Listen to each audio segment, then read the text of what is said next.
un QCM au brevet des collèges. C'est possible, la preuve, il en est question dans l'exercice 2 de la session 2022 de l'épreuve de mathématiques du DNB.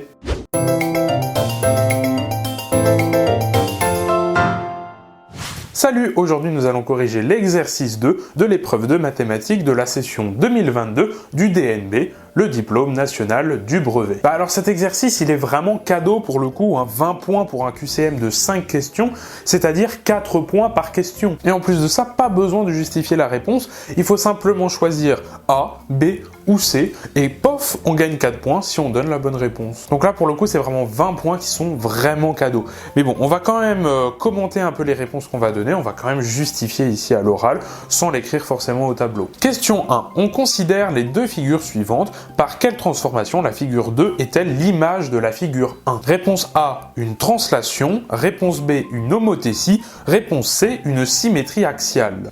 Alors ça, c'est juste du cours, d'accord? Il faut connaître son vocabulaire mathématique, évidemment. Alors, une translation, c'est quoi? Une translation, c'est quand on a une figure, on en a une deuxième qui est en fait un recopiage de la première, mais simplement déplacée. Une translation, comme son nom l'indique, c'est une transformation qui va translater une figure d'un endroit vers un autre. Mais la figure reste exactement la même, c'est-à-dire la taille va rester la même, l'orientation va rester la même, tout va rester pareil, à la seule différence que, tout va être translaté dans le plan ou dans l'espace, c'est-à-dire qu'on va simplement avoir un déplacement qui va être effectué. Une homothétie, c'est un agrandissement ou un rétrécissement selon un point qui est choisi dans le plan ou dans l'espace. C'est-à-dire qu'on va prendre un point comme origine et on va agrandir ou rétrécir, ce qui va avoir pour effet également de déplacer légèrement la figure selon le point qu'on aura choisi. Mais dans la notion d'homothétie, il y a bien quand même cette notion d'agrandissement ou de rétrécissement. Et pour une homothétie, il y a donc un facteur d'agrandissement ou de rétrécissement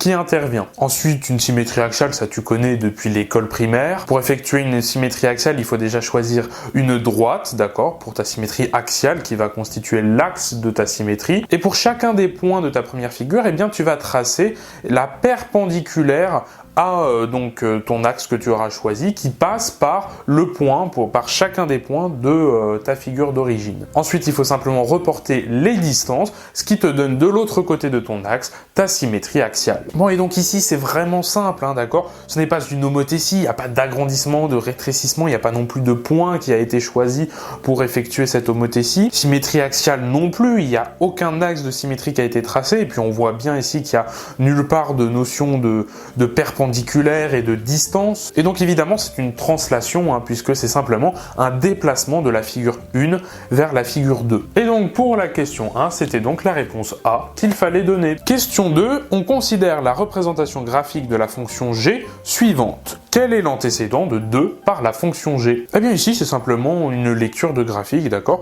L'antécédent de 2 par la fonction g, ça veut dire quoi l'antécédent de 2 par la fonction g? C'est-à-dire que on va lire le nombre 2 sur l'axe des ordonnées, d'accord? Puisqu'on parle ici d'antécédent, donc il faut lire 2 sur l'axe des ordonnées.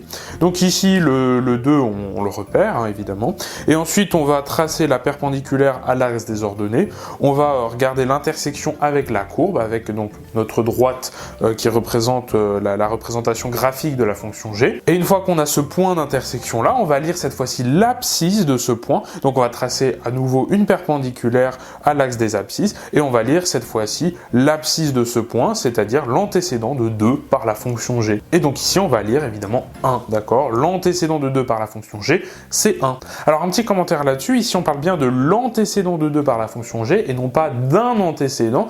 Rappelle-toi, quand on parle d'antécédent avec les fonctions, il faut faire quand même attention à ça, c'est-à-dire que pour certaines fonctions, si on choisit un nombre, il va peut-être avoir plusieurs antécédents par cette fonction. Donc il faut faire attention à ça, quand on parle de l'antécédent, ici il faut bien vérifier quand même que notre fonction g, pour chaque nombre donné, n'admet qu'un unique antécédent par cette fonction. Bon, ici c'est le cas, puisqu'on a une droite ici, donc la fonction g est strictement croissante, c'est-à-dire qu'on ne va jamais passer plusieurs fois par le même nombre en ordonnée. Bon, et puis si on lit les réponses proposées, 2, 1 ou 4, donc on l'a dit, l'antécédent de 2 par la fonction g c'est 1, c'est donc la réponse B qu'il fallait donner. Question 3. Soit f la fonction définie par f qui a x associe 3x² moins 7. Quelle affirmation est correcte? Réponse A, 29 est l'image de 2 par la fonction f.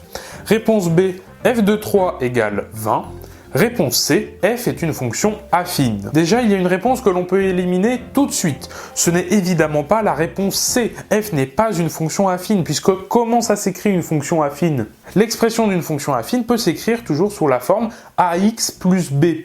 Or là, ce n'est pas sous la forme ax plus b, c'est sous la forme ax carré plus b, où a est égal à 3, b à moins 7, d'accord? Mais là, on a un x carré, on n'a pas juste x, on a x carré. Donc ce n'est évidemment pas une fonction affine à cause de ce carré qui intervient. Bon, ensuite, regardons la réponse A. Est-ce que 29 est l'image de 2 par la fonction f? Pour ça, il faut simplement calculer f de 2. Bah oui, si on nous demande de vérifier si 29 est l'image de 2 par la fonction f, on calcule f de 2. Et donc on remplace ici dans l'expression tous les x par 2. Donc je vais le faire ici à côté. On va réécrire donc l'expression de f de x. F de x, on nous dit que c'est égal ici à 3x carré moins 7. Eh bien on l'écrit 3x carré moins 7. On va donc calculer f de 2. f de 2, c'est égal donc à 3 fois x carré, on remplace le x par 2, donc 3 fois 2 au carré moins 7. 2 au carré, ça fait 4. 3 fois 4, 12. 12 moins 7, ça fait 5, ok. Donc f de 2 est égal à 5. Et 5, évidemment, c'est différent de 29. Donc 29, ce n'est pas l'image de 2 par la fonction f. Et non. Donc on peut éliminer la réponse A, mais on va quand même vérifier la réponse B, voir si c'est bien elle qui est juste, ok. On calcule donc f de 3 et on va vérifier que c'est bien égal à 20. Ici on fait exactement la même chose, 3x carré moins 7, on remplace tous les x par, donc cette fois-ci 3, puisqu'on calcule f de 3. Alors c'est parti, 3 fois 3 au carré moins 7. 3 au carré, ça fait combien 3 au carré? Ça fait 9. 3 fois 9, 27. Ok, 27 moins 7, ça fait 20. Eh ben bingo, ça y est, on a trouvé. Ça fait 20. Et donc f de 3 est bien égal à 20. C'est donc bien la réponse B qu'il fallait donner. Question 4. On a relevé les performances en mètres obtenues au lancer du poids par un groupe de 13 élèves d'une classe. Ensuite, on nous donne la liste des performances que je vais donc réécrire.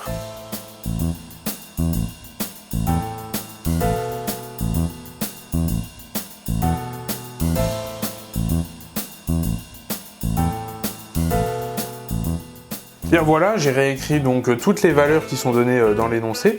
Et donc on nous demande quelle est la médiane de cette série de valeurs. Alors est-ce que c'est 7, est-ce que c'est 4,91 ou est-ce que c'est 5,15 ? Bon alors il faut se rappeler de ce qu'est la médiane. Qu'est-ce que la médiane? Eh bien la médiane c'est tout simplement la valeur du milieu lorsqu'on a rangé cette liste ici dans l'ordre croissant. C'est-à-dire que si admettons on a 9 valeurs, eh bien on va prendre ici la 5e. Pourquoi? Parce que si on prend la 5e valeur, il y en a autant à gauche que à droite. Il y a 1, 2, 3, 4, la valeur numéro 1, 2, 3 et 4. On a la 5e qui est la médiane et à droite il y a aussi 4 valeurs qui sont 6, 7, 8 et 9. Donc il faut d'abord ranger dans l'ordre croissant et ensuite on prendra la valeur du milieu. Eh ben c'est parti, on y va.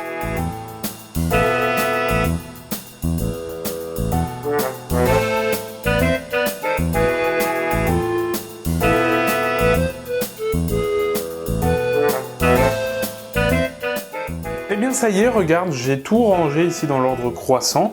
Donc tu vois, la plus petite valeur ici c'est 3,41, la plus grande valeur c'est 6,11. Et j'ai fait exprès de les ranger comme ça puisque tu le vois ici, la médiane apparaît directement. Si on met ici le feutre juste ici, on se rend compte qu'il y a autant de valeurs au-dessus qu'en dessous. Donc finalement, la seule valeur qui est au milieu ici, c'est 4,91. On vérifie, effectivement, il y a 1, 2, 3, 4, 5, 6 valeurs plus petites que 4,91 et 1, 2, 3, 4, 5, 6 valeurs plus grandes que 4,91. Alors ici, on aurait pu directement éliminer la réponse A, puisque 7, c'est évidemment pas possible, puisque déjà, il n'y a même pas de 7 qui apparaît ici.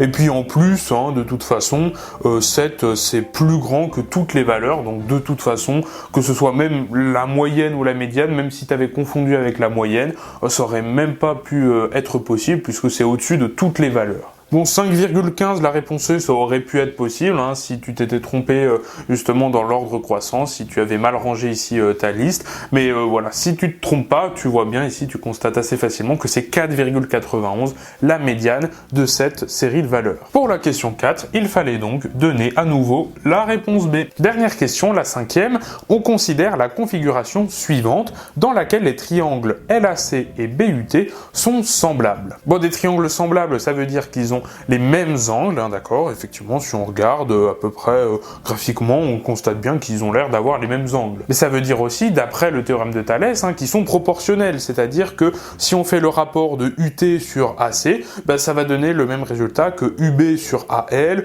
ou que BT sur LC. Et effectivement, on va se servir de ça justement si on regarde bien 7,2 donc UT sur 2,4 AC, bah en fait ça donne 3. Bah oui, 2,4 fois 3, ça donne bien 7,2. Et si on regarde les autres rapports de longueur, bah ça fait la même chose, hein. Par exemple, BU sur LA, de 6,3 sur 2,1, ça fait aussi 3. Même chose pour BT sur LC, 7,5 sur 2,5, ça fait encore 3. C'est-à-dire que chaque longueur du triangle LAC, si on les multiplie par 3, eh bien on obtient les longueurs du triangle BUT. La question est par quel nombre doit-on multiplier l'aire du triangle LAC pour obtenir l'aire du triangle BUT. Donc là, c'est pas des longueurs qui nous intéressent, mais ce sont des aires.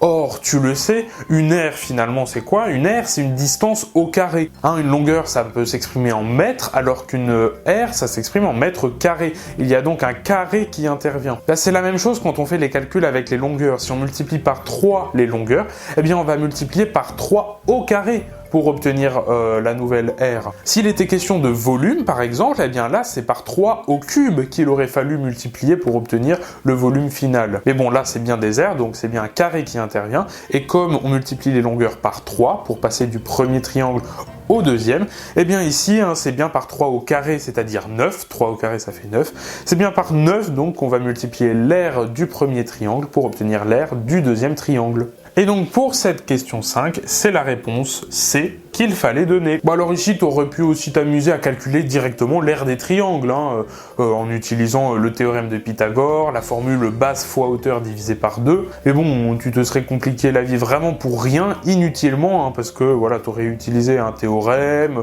tu aurais fait des calculs supplémentaires, enfin ça aurait été quand même un peu long pour pas grand chose. Donc voilà, ici pas besoin de ça, il faut simplement réfléchir un peu, être logique et se souvenir que quand on a des aires, eh bien il y a toujours un carré qui intervient, donc une fois que tu sais ça, bah après c'est tout bête.